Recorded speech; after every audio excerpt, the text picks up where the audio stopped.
The papers that I have up here to give you are from the CDC website and the VAERS website concerning vaccines. And I pondered over what I would say this evening, and it took me almost 5 days to come up with something, but I asked God for guidance. And where I work a few years ago, the faculty were told at a welcome back meeting that we were in the business of changing lives. So I want you to ask yourself, how are you doing that?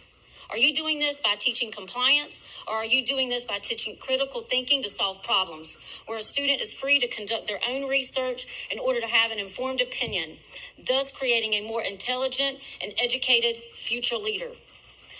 I had a student come up to me last semester and ask me to read him something because he couldn't read it. It was written in cursive. So what are we teaching our students?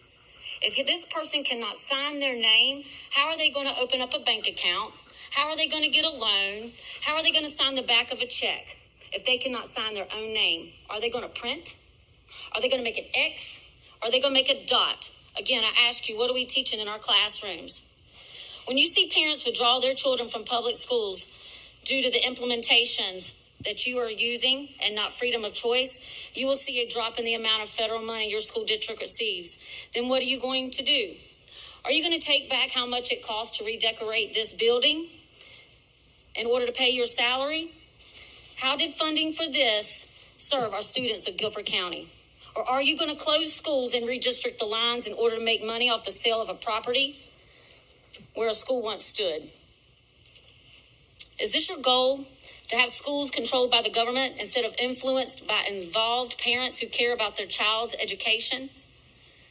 George Soros, many of you may feel he is a philanthropist because that was how he was portrayed by the media.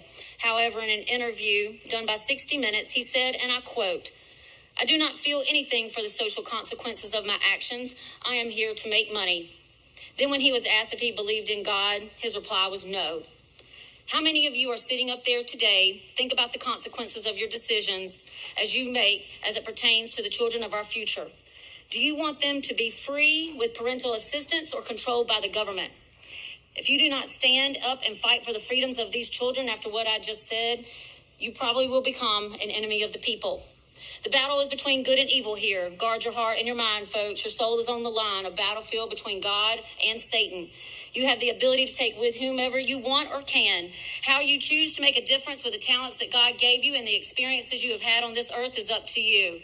We are the people, we are the educators, we are the administrators, we are the leaders, and we are the teachers in our community. Let us use our platforms to make a difference without greed in our hearts and help educate the future to be independent thinkers who love their country and want to help each other succeed. Thank you. Thank you very much. And right here, I just want you to read. This is what you want students Thank to you. wear. Your time is up. Does not prevent illnesses. Thank you. That concludes our public remarks for the evening.